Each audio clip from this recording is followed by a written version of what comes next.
What it really takes is a family, and we as conservatives have to fight for the family. A party that desires to lead this country must have an agenda that the American people believe helps them. What is it that we can do to keep government from growing so large we can win this battle?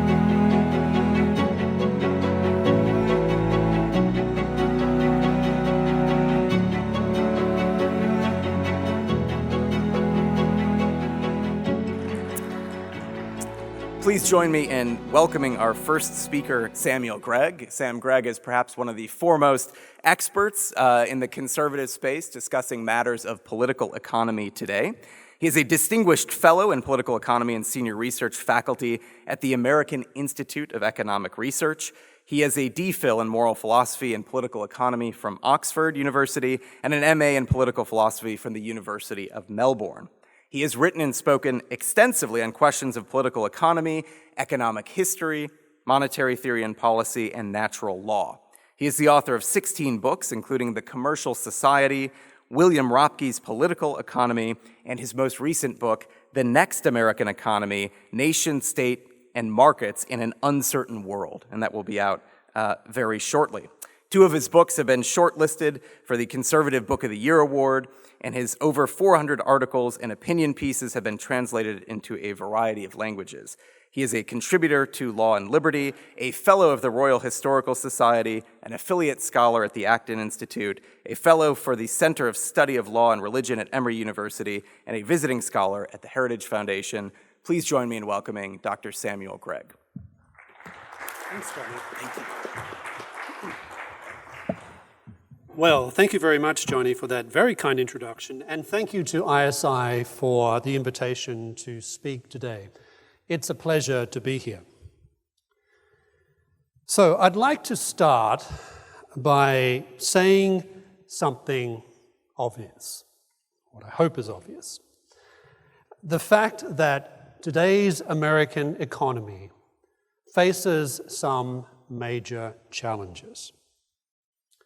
Among these are the worst inflation numbers since 1980, small business confidence at a 48-year low, mortgage demand at a 22-year low, interest rates going up, the Fed balance sheet near a record high, gross debt to GDP at a highest ever level, a federal government and Congress addicted to spending money, a corporate sector embracing left-wing causes, an administrative state with unshakable faith in its capacity to create economic prosperity, despite all the evidence to the contrary.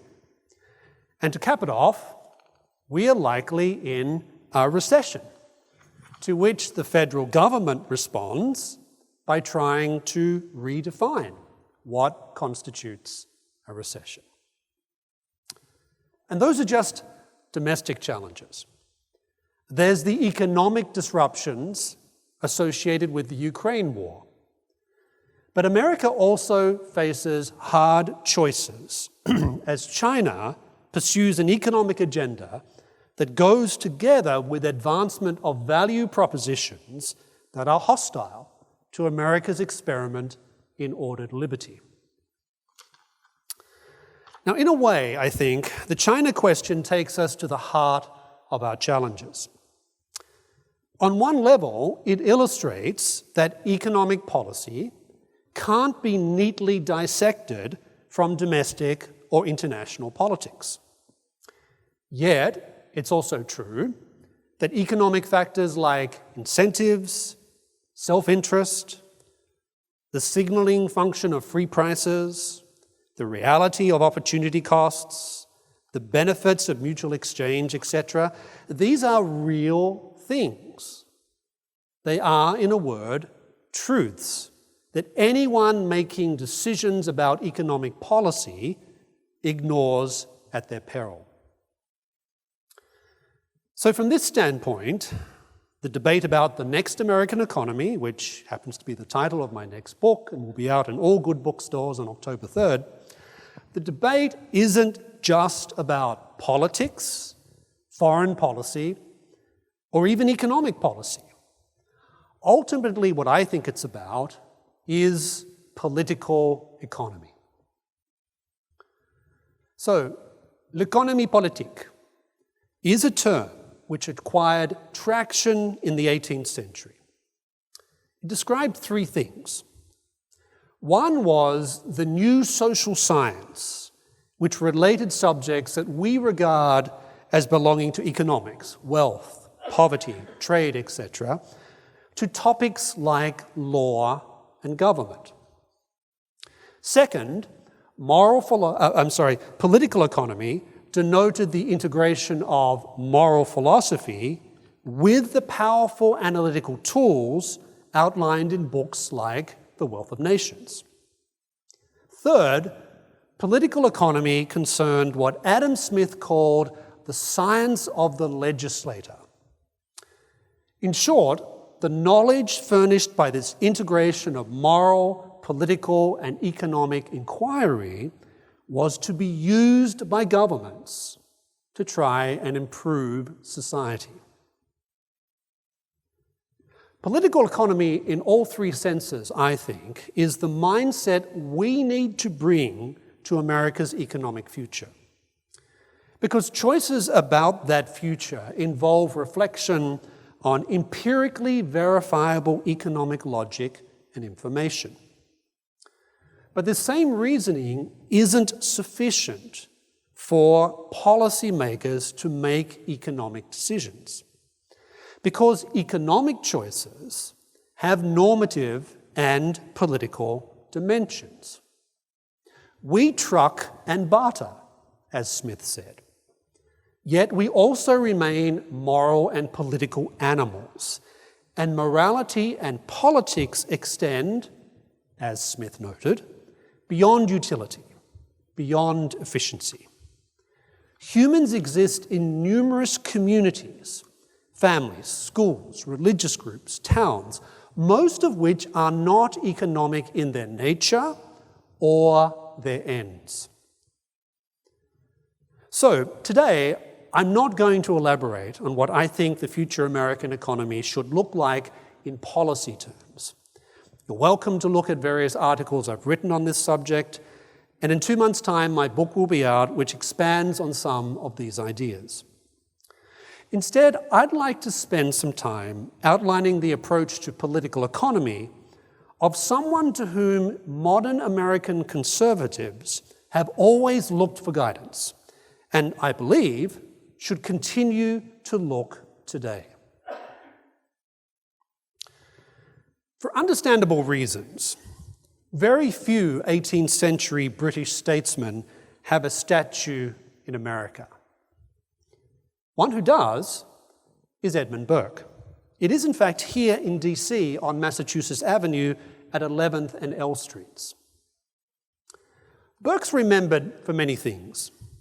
These range from his opposition to the French Revolution to his advocacy for specific groups within the British Empire: Catholics in Ireland, Indians ruled by the East India Company, and American colonists.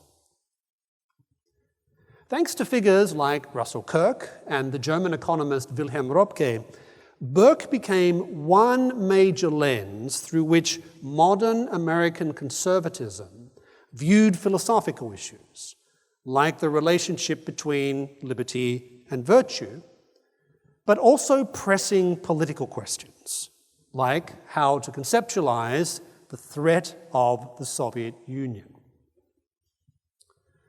Until recently, less attention was paid to Burke's approach to a topic that greatly preoccupied him. That is what we call economics and economic policy. Attention was always paid to Burke's thought about private property. Many also referred to the positive review, probably authored by Burke, of Adam Smith's Wealth of Nations in Volume 9 of the Annual Register. But I think it's true to say that systematic study of Burke's economic thought was lagging. Fortunately, that lacune has been corrected, particularly by Gregory Collins' book, Commerce and Manners in Edmund Burke's Political Economy. In this and other writings, a clearer picture has emerged of Burke's economic statecraft. And to that end, I'd like to sketch out its basic framework. Now, my purpose isn't to suggest that Burke would have approved this or that contemporary economic policy. No, rather what I want to do is outline the essential parameters of Burke's economic statecraft because I think it contains wisdom for American conservatives as we address America's economic challenges. So, to that end, I'll focus on three things. First, how Burke thought about economics. Second, his approach to domestic economic questions. And third, how he addressed trade issues. So let's start with Burke's economic way of thinking. Economics, as a social science, was only just starting to emerge in Burke's time. It reflected the Enlightenment emphasis on applying empirical reason to disclose certain types of truths, first of all in the natural world, and then in human society. Now, Burke is often seen as a traditionalist. He was also famously suspicious of the abstract thinking that he saw driving the French Revolution. But this picture, I think, needs to be qualified. Burke certainly believed in the value of tradition, but he was also a reformer. There were many things that Burke wanted to change. And among the changes he wanted were to increase commercial liberty, to combat the mercantilism of which the Wealth of Nations was so brilliantly critical, and thirdly, to radically diminish the Crown's patronage powers. Moreover, though opposed to excessive abstractiveness, Burke was interested in discerning empirical truths about economic life. So when Burke criticized those who he famously called the sophisters, economists, and calculators, he wasn't saying we can't theorize about the nature of economic activity. Burke was not afraid of the new learning that marked 18th century Europe. Burke was in fact enthusiastic about Enlightenment social science methods, most especially of the Scottish variety. So how do we know all this? Well, for one thing, parliamentarians of all parties praised Burke for what one of his contemporaries called Burke's, quote, enlightened grasp of our commercial system. The same contemporary added that, quote, the greatest deference was paid to Burke's opinion by Dr. Adam Smith in the writing of the celebrated work on the Wealth of Nations, end quote. We also know that Burke privately studied the world of commerce while a student at Trinity College, Dublin. There, Burke grappled with topics as complicated as the workings of prices. Burke was also very attentive to the empirical information conveyed via the then rudimentary science of statistics. Over time, Burke developed a sophisticated appreciation of phenomena like the relationship between supply and demand, the nature of incentives and self-interest, how prices worked, and the complexities of public finance. Moreover, he did all this before the Wealth of Nations publication in 1776. Burke also gave special attention to how rationality functioned in the marketplace. We see this in his reflections about free exchange and contracts in agricultural and labor markets. There were limits, Burke said, to what governments could know about all the different factors considered by all the different parties involved in a given exchange. Burke consequently concluded that once government interventions went beyond deterring and punishing coercion, theft, fraud, and collusion, they would likely have many unforeseen negative effects. I think it's fair to say that such awareness of what we today call the knowledge problem was very rare at the time. Now, this virtue of epistemological humility manifests itself clearly in the second question I'd like to reflect on, which is Burke's approach to domestic economic issues, especially in the one text Burke devoted exclusively to economics, that being his Thoughts and Details on Scarcity.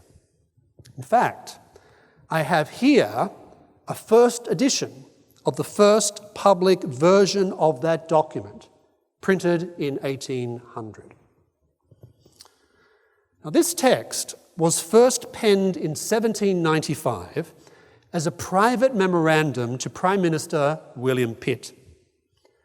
At the time, Pitt's administration was confronting severe economic problems: too bad harvests, rising food prices, and deteriorating economic conditions for agricultural workers in the midst of Britain's global war against France. In this text, Burke invokes many ideas of 18th century thinkers who broadly favored economic liberalization. Indeed, Burke knew that Pitt greatly admired Adam Smith. So on one level, Thoughts and Details echoes distinctly Smithian themes about the negative effects of government intervention. The marketplace, Burke argued, is the optimal setting for establishing the price of goods and services, including the price of labor.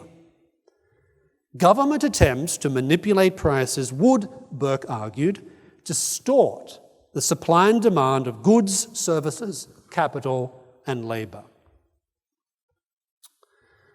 Burke knew, however, that like most politicians, William Pitt was supremely pragmatic.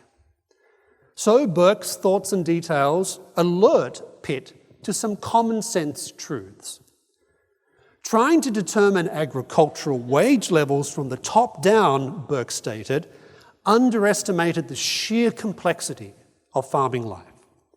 He noted the many different forms of employment, as well as, quote, the 1,000 nameless circumstances that affected the preferences of tens of thousands of farmers and laborers.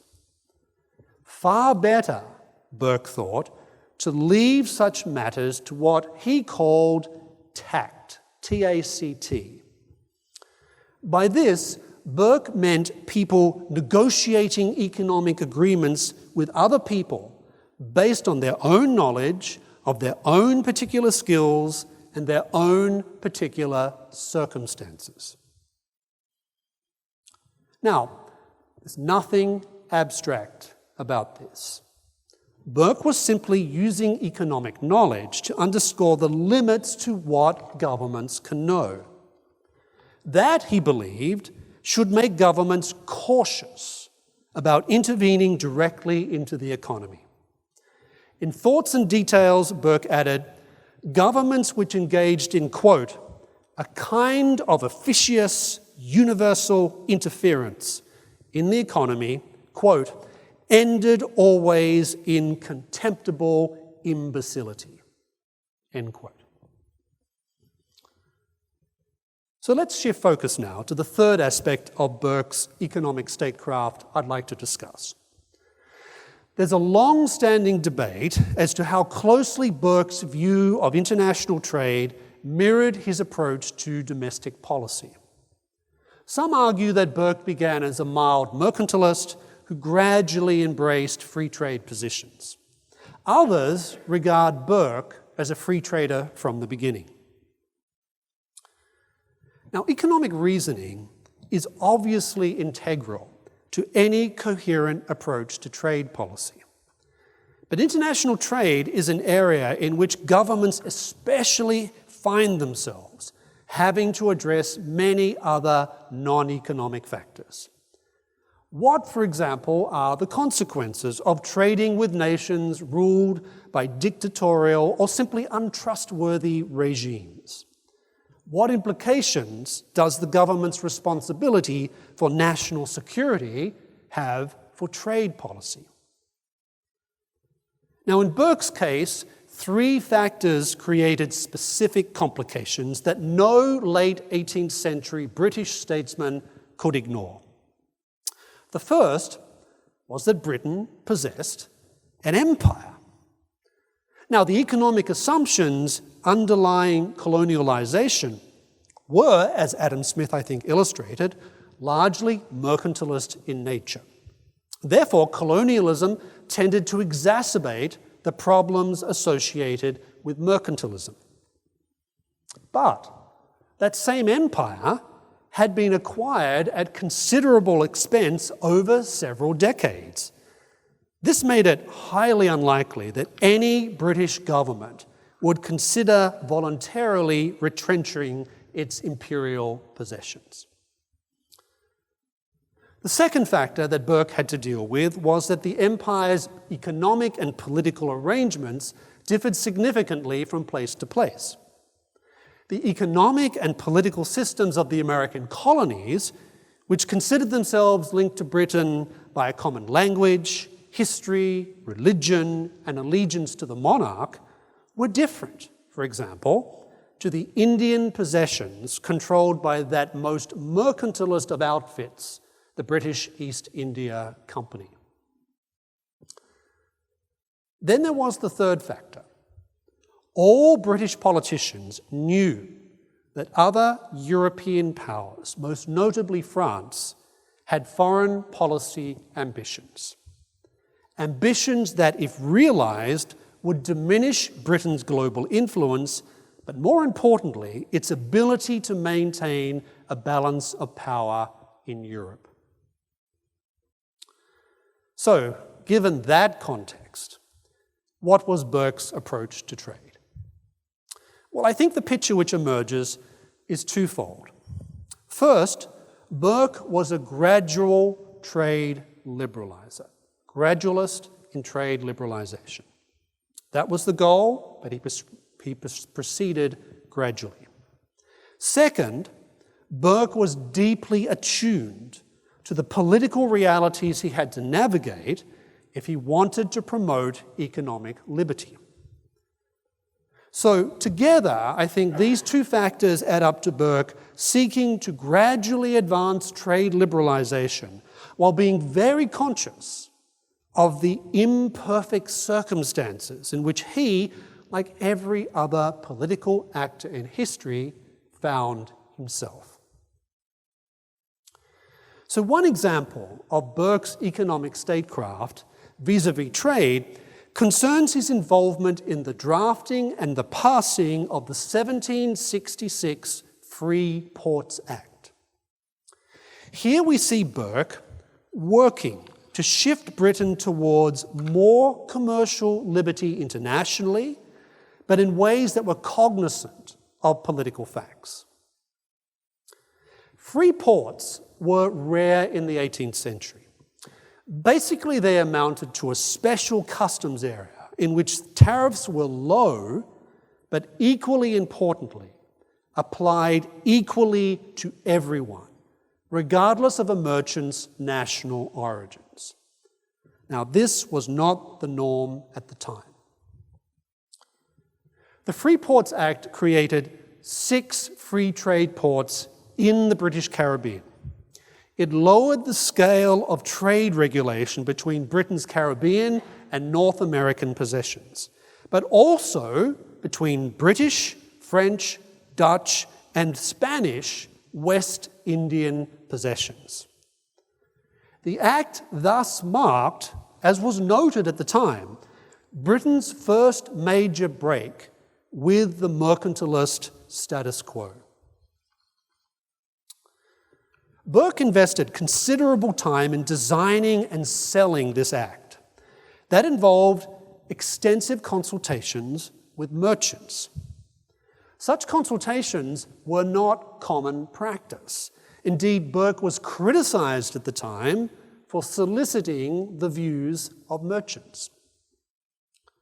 So while the Act ended up embodying some compromises to appease some merchants, it did produce movement towards freer trade. In the end, Burke later claimed retrospectively, the Act resulted in, quote, "the trade of America being set free from injudicious and ruinous impositions." Burke also said that, quote, "Britain's revenue was improved and settled on a rational foundation." Rational foundation. Its commerce, he went on to say, was extended with foreign countries, and all the advantages of this extended to Britain. End quote. So, to put this in contemporary American terms, this was a win-win-win. But those of you who are historians might ask, how do we square Burke's advocacy of trade liberalization with the fact that, like Adam Smith, Burke supported what were called the Navigation Acts? Well, it's a good question, but I think there's also a clear answer. Let's back up a bit. The Navigation Acts gave British shipping companies a type of monopoly over shipping between Britain and other countries. The Acts specified that 75% of British ship crews should be either British or colonials. The Acts also limited the export to other countries of certain goods produced in British colonies, goods that were deemed strategically valuable. Things like copper, pig iron, etc. Well, that doesn't sound like free trade, and that's because it isn't. But the Navigation Acts reflected the geopolitical reality that for much of the 17th and 18th centuries, Britain was at war with one or more of three of Europe's maritime powers: the Netherlands, Spain, and France.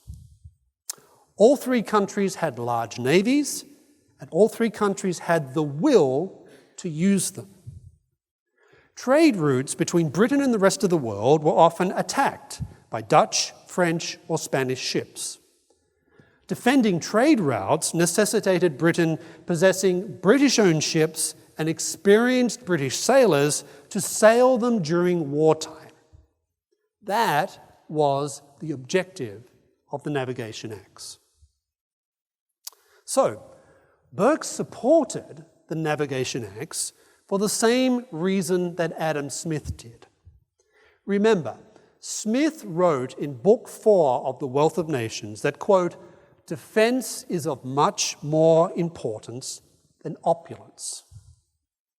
Defense was, Smith said, a case, quote, "in which it will be generally advantageous to lay some burden on foreign trade for the encouragement of domestic industry when some particular sort of industry is necessary for the defense of the country," end quote.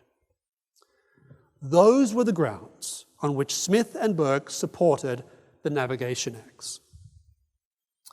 But there's something very important, I think, to recognize here. Burke and Smith's endorsement of the Navigation Acts was not a result of them believing that governments should intervene in particular economic sectors in order to develop them economically. They regarded that generally as a very bad idea. No, they supported the Navigation Acts because they believed the acts were a question of military necessity for an island kingdom that risked being blockaded by foreign powers during wartime. In other words, it was a matter of defense priorities, not economic development. It's a crucial distinction. Burke and Smith also had no hesitation about drawing attention to the propensities of merchants to use dubious claims of military necessity to engage in what we call rent-seeking. Some things never change.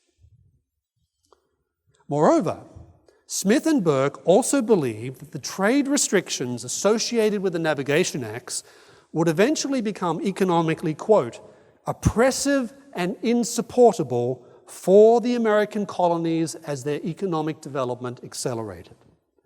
In the long term, Smith said, for example, these colonies would likely decide that the restraints imposed by the Navigation Acts on American trade outweighed the benefits of being part of the British Empire.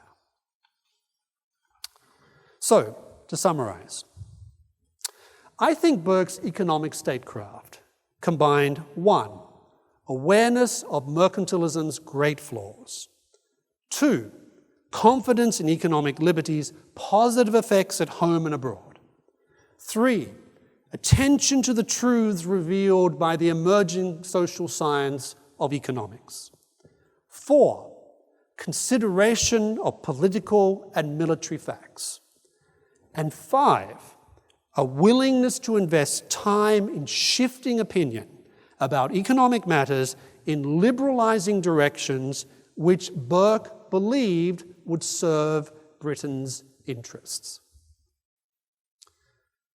Now, what integrates all this, I think, is something which characterizes Burke's general thought, his deep attachment to the virtue of prudence. Now, prudence here should not be understood as pragmatism, let alone as realpolitik. Prudence is, after all, one of the cardinal virtues, and that's certainly how Burke understood it. Indeed, it's the master virtue.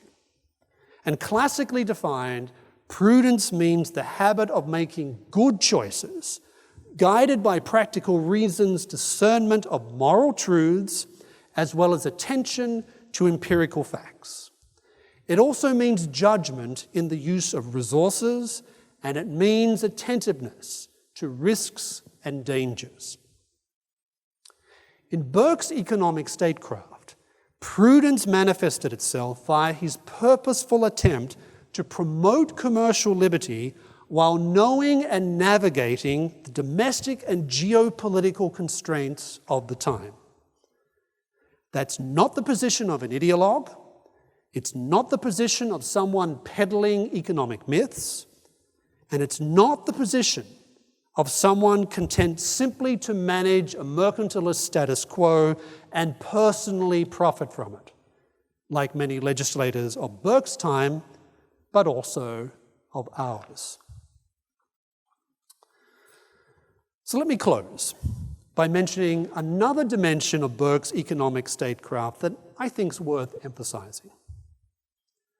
Burke's support for the Navigation Acts underscores that he didn't believe that trade liberalization would somehow automatically facilitate political liberty, let alone universal peace between nations.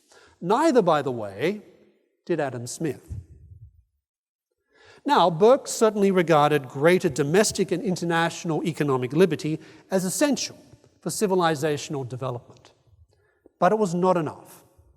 For Burke also believed that commercial liberties had to be embedded in habits and institutions that he associated with religious norms, social affections, and aristocratic moderation.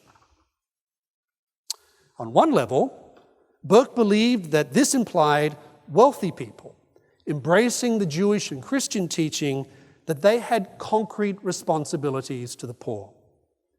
In many places, Burke emphasized the political and economic dysfunctionalities associated with delegating these obligations to governments. This was one reason why Burke was so skeptical of government attempts to redistribute wealth. He also maintained that failure to privately assist those in need was morally wrong and corroded many of the bonds that bound communities together. In other words, Burke thought that commercial societies needed grounding in decidedly non-commercial imperatives. So the lesson for those of us today contemplating the American economy's future, I think, is this. Unless Americans embrace what Burke called the habits of the gentleman, some vital factors that integrate markets into the societies in which they operate will be lacking. Now, by gentleman, Burke didn't mean noblesse oblige. That's not what he meant. Instead, he meant a culture of civility, of generosity, of commitment to improvement, of opposition to cronyism and corruption, willingness to assist others, and above all, cultivation of the virtues. Burke's ideal of the gentleman, a mixture of pre-modern habits and Enlightenment expectations, it may seem quaint to some people of our time. For others, it smacks of paternalism. Nonetheless, it was indispensable to Burke's mind if dynamic commercial societies were to endure. The moral and cultural foundations required by markets have always been emphasized by the most insightful free marketers. Not just Burke, but people like Adam Smith, Wilhelm Röpke, and Michael Novak. And it's a topic that I think is somewhat absent from today's heavily technical discussions of the American economy's future. I suspect that's partly because it's not something that technocrats think much about, or for that matter, can do much about. But it is, perhaps, the deepest and hardest challenge to which I submit Burke's economic statecraft points us. And I think we ignore that at America's peril. Thank you very much.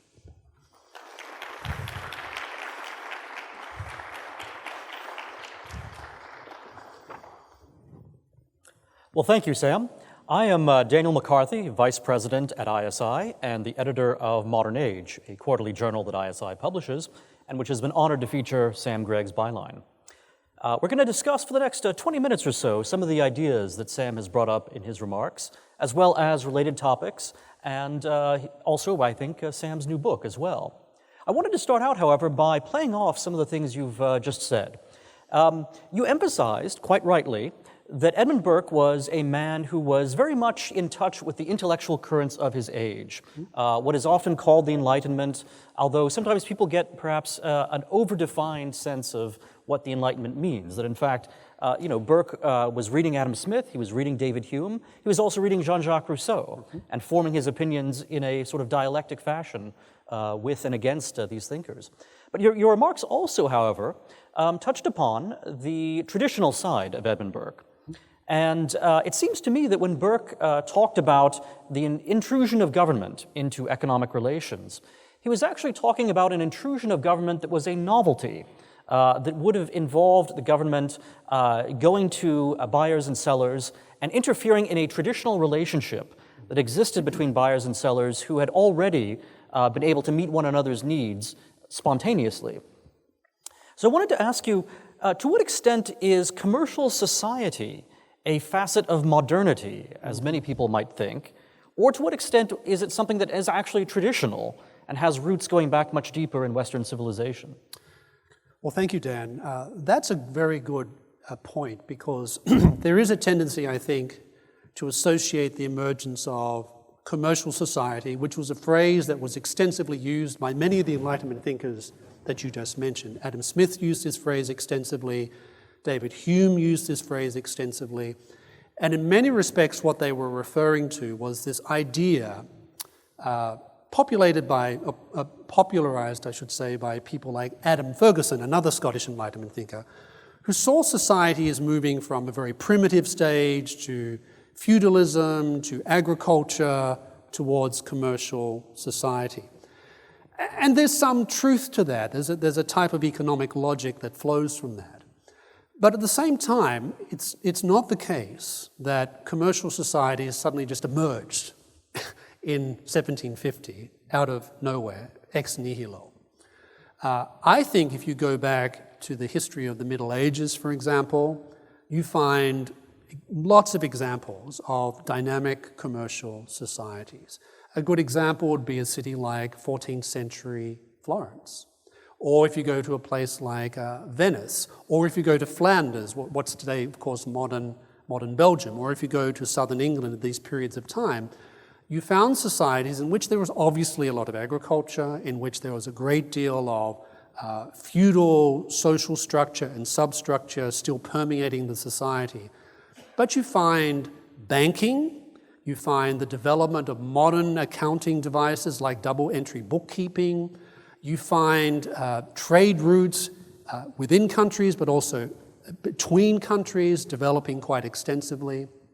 So I think you're right. There's a traditional side to this because there's a tendency to think of commercial societies as involving radical breaks from the past, moving away from arrangements that seem to many people to be traditional and somehow restrictive. But I think it's fair to say that when Burke was thinking about commercial society, he definitely had that more traditional understanding of what commercial society is, because he spent a lot of his time as a young man in a city like Dublin, which is a thriving market town, and of course he was living in southern England in much of the 18th century, which is very dynamic, economically speaking, commercial society. But he was very conscious that when governments got themselves involved, they were often getting themselves involved with traditions and conventions, much of which was embedded in common law tradition, in which these things had been worked out for centuries, and he was very nervous about governments coming in and suddenly just deciding we're going to rearrange things so that we can do it in a more efficient way.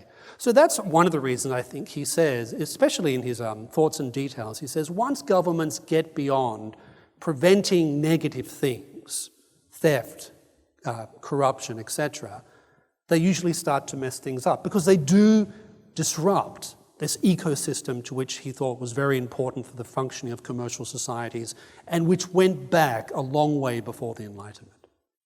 One of the very important points that came through in your remarks is the connection between the ancient and the modern, or the medieval and the modern, that Edmund Burke represents. Now, a thinker who was very influential on Burke and also on the American founding fathers was Montesquieu. But there's a difference between Montesquieu and Burke and their view of the evolution of society. Montesquieu was a believer in the sort of softening and sweetening effects of commerce, and he was one of these thinkers who tended to believe that commerce had been sort of the midwife of modernity. Burke has this very interesting view because he certainly values commerce in the ways that you've described, but he also attributes the modern civilization and its benefits to what is actually a medieval tradition of chivalry, a medieval tradition of both the spirit of the gentleman and the spirit of religion. I wonder if you could say a few things more about that. What was it that modern commercial society, or modern society in general, is taking from the medieval world that helps to provide what it otherwise might be lacking? Well, I'm very glad you mentioned Montesquieu because he wrote a great deal about commercial society, and his argument was different to Burke's, because his argument was that what held commercial societies together was self-interest. He talked about this over and over and over again, that if you want to understand why people get along in commercial society, why they trade, why they think the way they do about the world, it's a type of self-interested society where people's self-interest tend to blend with other people's self-interest. People are constantly pursuing their self-interest, and Montesquieu saw this as what's driving commercial society, and he didn't have any particular moral qualms about where that might lead. Now, Burke is different insofar as he talks about self-interest. He is very aware of what a powerful force it is when it comes to things like economic creativity, of the desire to trade, of the desire to explore the world, to find new sources of minerals, new trading routes, etc. So he's very conscious of that. But he also believes that this type of activity, the self-interested pursuit of wealth, needed to be embedded in some of the things you just talked about. Religion. Religion was extremely important to him. He was a very devout Christian. But he also saw religion as playing a type of civilizing role in the context of commercial societies where lots of people are pursuing their self-interest. And the reference to chivalry, I talked a bit about that towards the end when Burke refers to the gentleman. We need people to behave with a certain way if commercial societies are going to operate. And that means thinking and acting in ways that are not necessarily commercial and sometimes might even be detrimental to the pursuit of a particular type of business or enterprise. So he's very different in that respect from some of the French Enlightenment thinkers like Montesquieu. And Montesquieu, of course, was very influential for a lot of the American founders. The other thing I'll say is that, and it ties into your point about how different 18th century thinkers approached some of these questions. Montesquieu was one of these people who believed that as trade progressed, as commerce developed, that universal peace would more or less start to break out. Another thinker, 18th century thinker who thought this way was Immanuel Kant. He thought this way as well. But Burke and Smith, as I said, did not think this way. And I think that's because they had a richer understanding of the complexity of human nature. They were people who understood that human beings are flawed, they make mistakes, they're fallible, which means that the idea that commerce is going to produce a sort of universal peace, they just found this very difficult to believe. And I think that's interesting today for some of our current debates, because some of you will remember a book written in the early 1990s, right? So Francis Fukuyama's book, which is sort of an extension of that type of thesis that with markets plus liberal democracy, we're all headed in this sort of market-orientated liberal democratic future. And I think that if you read through Burke and you read some of the other people who he was in sympathy with at the time, he didn't believe that. He didn't believe that commerce was going to be the sort of universal solvent that would produce peace in our time, which I think that makes him very relevant today, because I think he has a very rich grasp of human nature that sometimes is missing from some of these political economy debates. So from the 18th century and from traditional practices going back to the Middle Ages, we now want to perhaps look forward to the 19th century and beyond. A criticism has recently been advanced by the progressive nationalist Michael Lind, that too much economic thought is based upon 18th century agrarian conceptions and practices, and that basically Adam Smith and Edmund Burke and what they have to say about the nature of economics doesn't apply in an industrial economy, doesn't apply in perhaps a modern financial economy. To what extent is that critique valid, and to what extent do you find that perhaps the thought of Burke and Smith is still of continuing relevance? Yes, I think I read there was an article in Compact magazine where something about Econ 101, I think the title of the article was, by Michael Lind. Now, I mean, it's certainly true that when people like Burke and Smith and others who are writing about what we call political economy, most of the economies at the time were obviously heavily agricultural in their focus. This is why William Pitt was really worried in 1795 when there's too bad harvest, there's a food crisis, etc., and it's affecting tens of thousands of farmers and laborers, because that's where most people work. That was the nature of economic life. So there's no question that is the context in which Smith and Burke and others are working. But there's two things I would say. First of all, they were also witnessing at the time the beginnings of the emergence of industrialization. This started to take off in around about the 1750s in certain parts of England, but also places like Glasgow, which of course is where Adam Smith was a professor of moral philosophy for such a long period of time. So they were aware that there were things that were starting to change that represented a move away from agricultural arrangements. So I think to sort of look at these thinkers and say, well, they're thoroughly conditioned by the agricultural settings of the time, therefore their thinking today is not as relevant. I think that represents a misreading of the economic history and conditions of the time. The second thing I would say, however, is that being good Scottish Enlightenment social science thinkers, these guys were looking for universal, empirically verifiable truths, whether it's things like the workings of prices, the workings of self-interest, the nature of exchange, or even the sorts of critiques they had of things like mercantilism. These were not seen as historically conditioned. Certainly they were looking at the world, they were seeing different things, but they were looking for universal truths that would apply in any time, place, and circumstance. So that things like the workings of self-interest, well, it doesn't matter whether you're in an agricultural society or an industrial society. Self-interest is part of human nature. Or the workings of prices. Prices work in different economies. They don't particularly work in very different ways in different economies. They work in a universally applicable way. So I guess part of my response would be that I think many of the ideas that they developed we still use today because they still provide us with insights into economic truth that are just as relevant today. Now, economics has developed a lot since the late 18th century. I think people like Say and others all through the 19th century and some of the things that they were talking about, they represent development on some of these ideas, and they often introduce new ideas into the equation.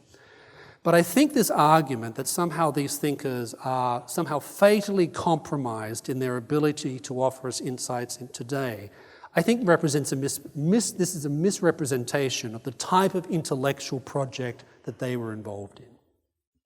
Something that I think would be very surprising to Edmund Burke, if he were to look at economic developments in America today, is the rise of an ideological rejection of certain kinds of market relationships. So you have this movement now afoot called ESG or social investing, it takes a certain environmentalist theory, perhaps, about climate change. The climate, of course, has been changing over the course of several billion years, but only now is it going to be blamed on human beings. Climate change, equity, as is now the buzzword favored by many racial obsessives on the progressive side.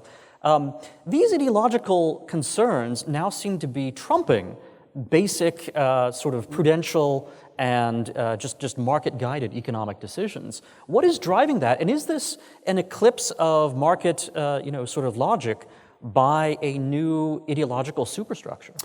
Well, I'm glad you used the phrase ideological superstructure because I think that is exactly what's going on. But Burke, remember, of course, was having to deal, particularly from 1789 onwards, with the emergence of a whole other set of ideological structures that were associated with the French Revolution. And one of the things he really had problems with was the way they talked about equality and equity. And some of the arguments that I hear when I'm reading ESG literature or you talk to some of the people who are promoting it, whether they're in NGOs or whether they're working in business, they sound remarkably like some of the ideas that you heard articulated by French revolutionaries in the early 1790s, the way that they understood equity. They really did think about in terms of leveling society, not just getting rid of the aristocracy, but leveling society, not just politically, but economically as well. So I don't think Burke would be surprised that you have the emergence of sets of ideas that challenge some of the things about commercial society and what we would call market economies. I don't think he'd be surprised by that. I think he would probably say that what we're seeing is a replication of some ideas that periodically merge at different points of history and never really quite go away. So we have just a few minutes left, and I think I would be remiss if I did not ask you about your new book, The New American Economy. Well, thank you.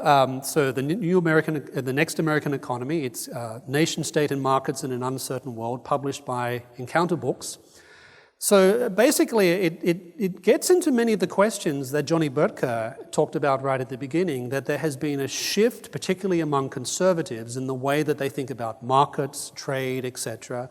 And that's been driven by a range of factors, ranging from the financial crisis, the Great Recession, and I think obviously some of the things that we've seen happening with the emergence of China and the way that China is behaving in the world today, and how we've seen a shift away from what was a relatively, I think, pro-market consensus across the right, and obviously on the left, but towards a more favorable approach towards things like state intervention, things like some of the ESG, stakeholder capitalism, a return to a type of economic nationalism, tariffs, industrial policy, etc. And one of the things I try to do is explain why some of these ideas have reemerged, explain some of the background, explain why I think some of these ideas are problematic economically and politically. And then the second half of the book tries to outline what I think needs to be really done with the American economy if it's going to flourish in the future. And I particularly focus upon entrepreneurship, competition, and also this very vexed issue of trade, which, as I said in my remarks, is very, very difficult to separate out from geopolitical questions. But the last chapter is really about why we need, those of us who are in favor of free markets, and I recognize in the conservative world there's lots of division about markets right now, but one of the challenges for those like myself who are in favor of free markets is to produce a stronger normative case for markets. I think free marketers are generally very good at arguing on grounds of utility, efficiency, what you might call positivist types of arguments for why economies should be one way rather than another. But with some very few exceptions, like some of the people I mentioned towards the end of my remarks, I think free marketers are pretty lousy, for the most part, at making strong normative arguments for markets over and against some of the alternatives. And one of the things I try to do is to ground the idea of the next American economy in something that was an idea that was very important during the founding period, which was the idea of America as a commercial republic. And if the book does nothing but rehabilitate the idea of America as a commercial republic, I'll be very happy. So it's out on October 3rd, and I hope that if you're able to buy it, if you're interested in buying it, that it might be helpful for all of us as we start to think through and wrestle with some of these very real political economic challenges that we face today as a country. Thank you very much, Samuel Gregg. The book is The Next American Economy. Thanks, Gregg.